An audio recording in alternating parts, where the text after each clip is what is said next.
So I hope to get it I hoped yesterday to have it finished, but I made a pig's dinner of the last question, so I'm going to try it again today. Okay. Um. So we know for all epsilon 1 greater than 0, there exists a delta 1 greater than 0, such that if x minus a is less than delta 1, then fx minus L will be less than epsilon 1.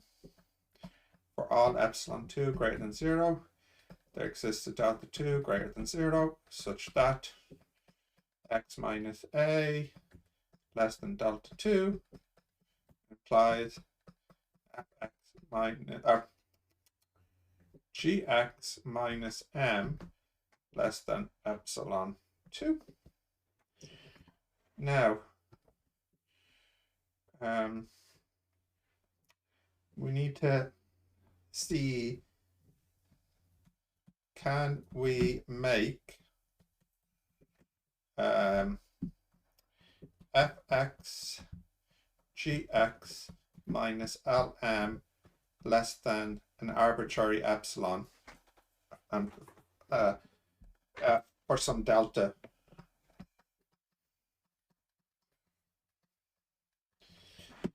Well, let's see if we use their tip.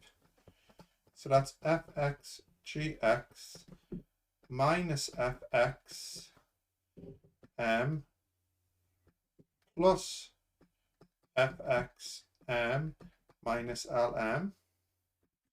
Can we show that we get that less than epsilon?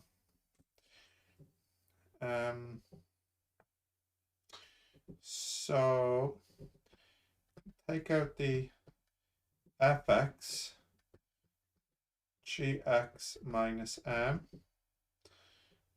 and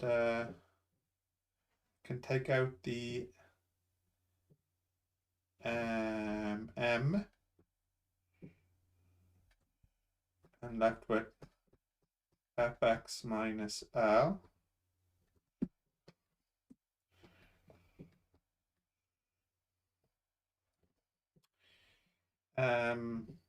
The triangular inequality. So fx gx minus m plus m times fx minus L less than epsilon.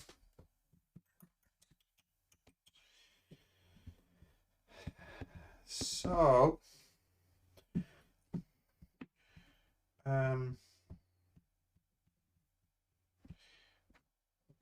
we know that fx minus L is less than epsilon 1 and more than minus epsilon 1.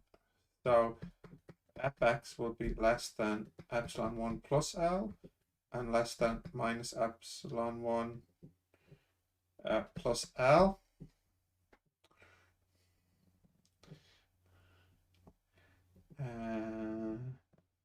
So let's see.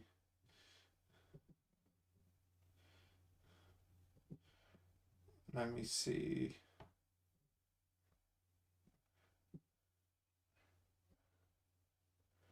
Do I want to put in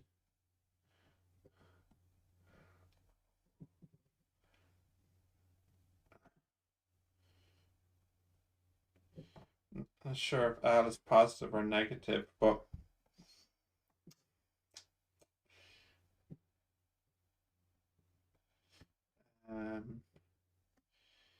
we could say it's less than epsilon 1 plus L and more than minus epsilon 1 minus L.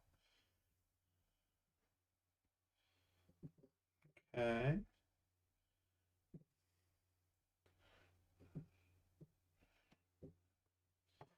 And then we also have gx minus m less than epsilon 2. So we can have epsilon 1 plus L times epsilon 1 plus M. Oh, that's epsilon. That's G, so that's epsilon 2. And then this one here is epsilon 1 less than epsilon. So we could say let, or choose epsilon 1 to be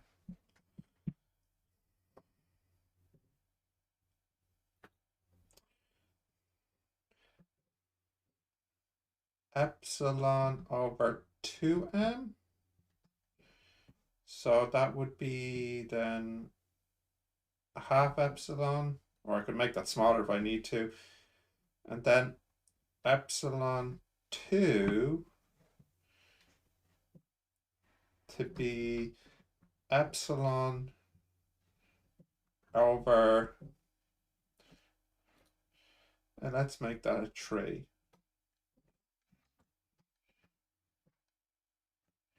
And that's a 3. Your choice for epsilon 1.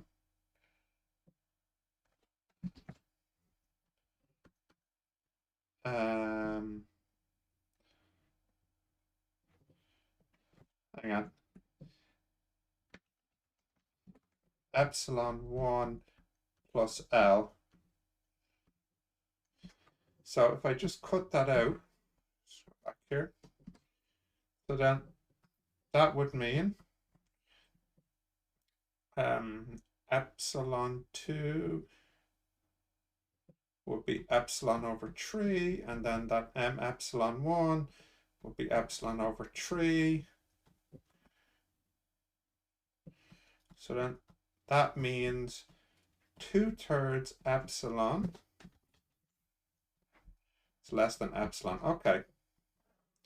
So the answer seems to be delta would be the minimum of delta 1, delta 2, where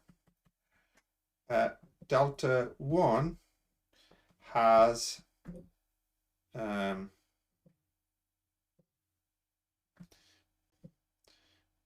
epsilon over 3m. Also, the delta 2 corresponds with epsilon over 3, and then the value for epsilon 1 plus the absolute value for L. Okay, I wonder if we should test this out to see if this works. That might be a good idea. So yeah,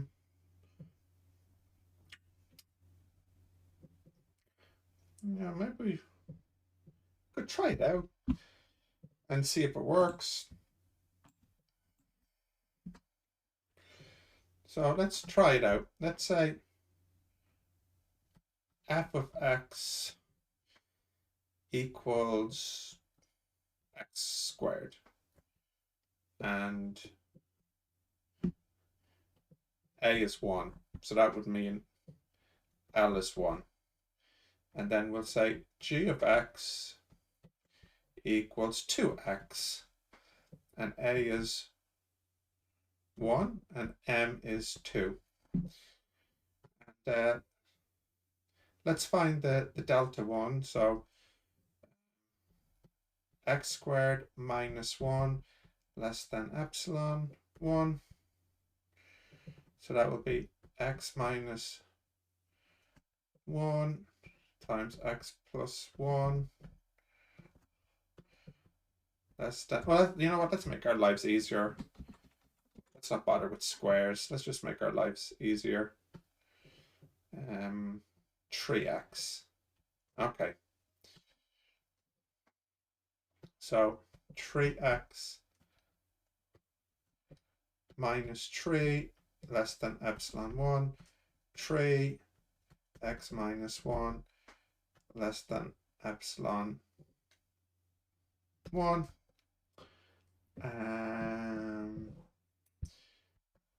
X minus 1 less than epsilon 1 over 3. So delta 1 would be epsilon 1 over 3. Okay, so for this one,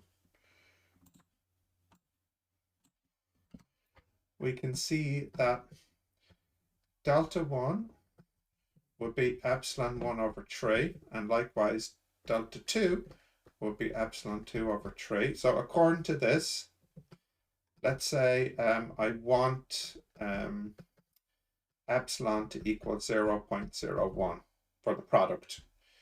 So let's see now. Delta,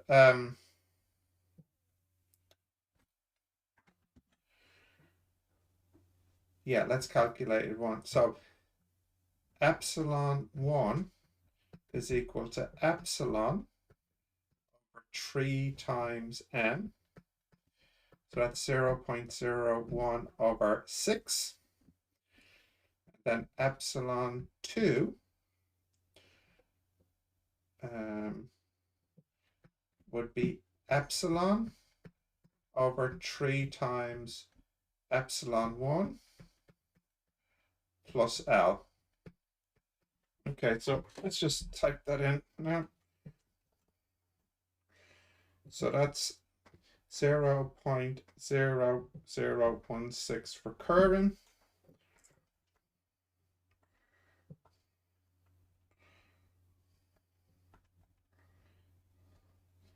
And that's 0.001110, etc.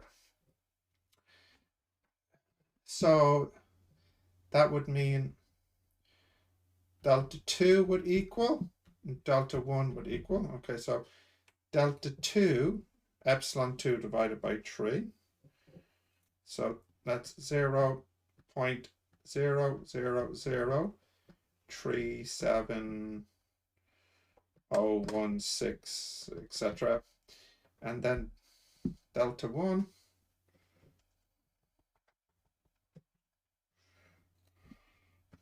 0.0005 recurrent. So the delta is the smaller of the two, 0.000370016. Let's see. Let's see.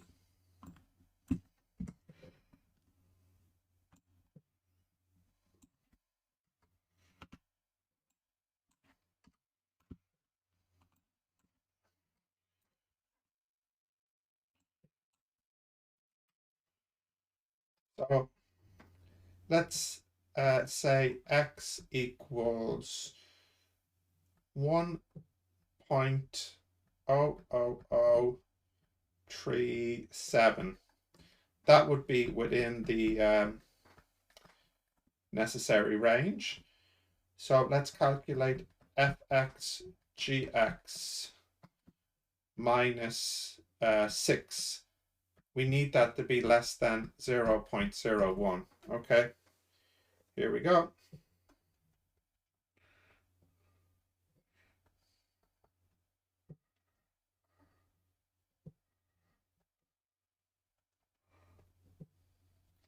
So this would be 0.004440814.